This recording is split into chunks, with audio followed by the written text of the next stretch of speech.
వదనా, బయటికి రా వదనా. వదనా, బయటికి రా వదనా, నేను నీతో మాట్లాడాలి. వదనా, ఆ రోజు ఏమన్నావు? సంతలో మూటలు మోసి సంపాదించిన నాతో సంతోషంగా ఉంటా అని చెప్పావుగా. నేను ఇప్పుడు ఆ నిర్ణయంతోనే వచ్చాను. అప్పుడు నాతో చెప్పిన మాటలే ఇప్పుడు అందరి ముందు చెప్పు. ఆ రాధాను కూడా పిలిచి చెప్పు, నేను నీతోనే బతుకుతాను ఒక్క మాట చెప్పు వదనా.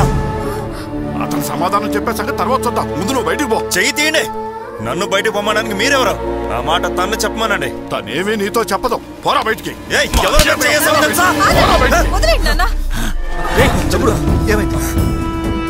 పెద్దాయనా, ఎంత ధైర్యం ఉంటే మావాడి మీద చెయ్యేస్తావు? అడిగేవాళ్ళు లేరనా? ఇంటికొచ్చి మా పిల్లలు లాక్కెళ్తానంటే చూస్తూ ఊరుకోమంటావా? వాళ్ళ గురించి ఊరు మొత్తానికి తెలుసు కదా. ఊళ్ళో వాళ్ళందరికీ మా పిల్లల గురించి బాగానే తెలుసు. నువ్వే నీ తమ్ముడి గురించి సరిగ్గా తెలుసుకో. ఏంటయ్యా, నా తమ్ముడికేం తక్కువ? చూద్దామా? ఆ పిల్లని మీ కళ్ళ ముందే తీసుకెళ్లి నా తమ్ముడి చేత తాళి కట్టిస్తాను. ఎవడటం వస్తాడో నేను చూస్తా. అలాంటి పరిస్థితి వస్తే నిల్చున్న చోట ఆ పిల్లని నరికి పారేస్తాను తప్ప ఇలాంటి పనికిమాలిన కుటుంబంలోకి మాత్రం ఇవ్వను. ఎవరిని పనికిమాలిన మాట్లాడావు?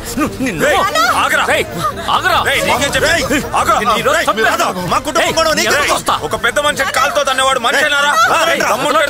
మేము అదే పని చేయగలం.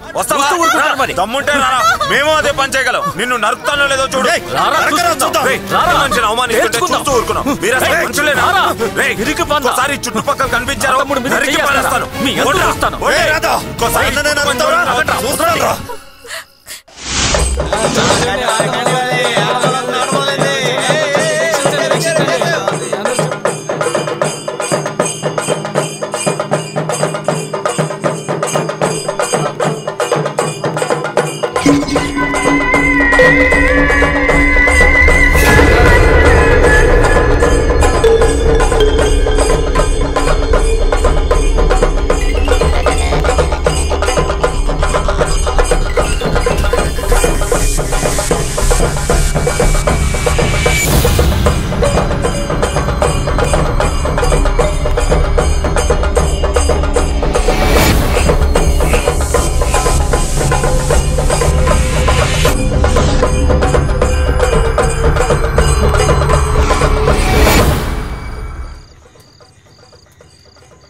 ఏంటన్నా కథకళి చూడడానికి పోలేదా?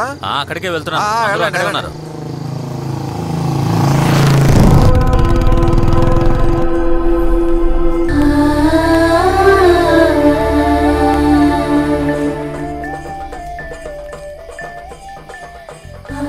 రావేమని అనుకున్నా. మీ మావ చూస్తే చంపేస్తాడేమో. నీకు అసలు ఓర్పు అనేదే లేదా? ఇక అలా ఉంటే లాభం లేదు వదనా. వస్తే నాతో వచ్చే, లేదా నీ దారి నువ్వు వెళ్ళిపో. నువ్వు ఒక్క మాట చెప్పుంటే అందరి మొహాలు పగలగొట్టేవాణ్ణి.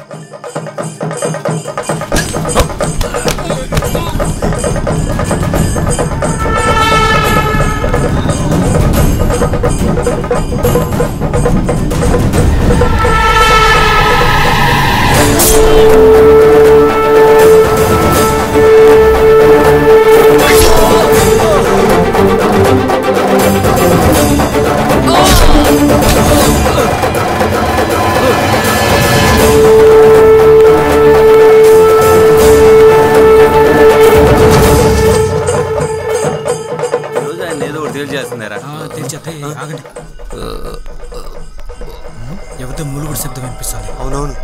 చూద్దాం. అయ్యో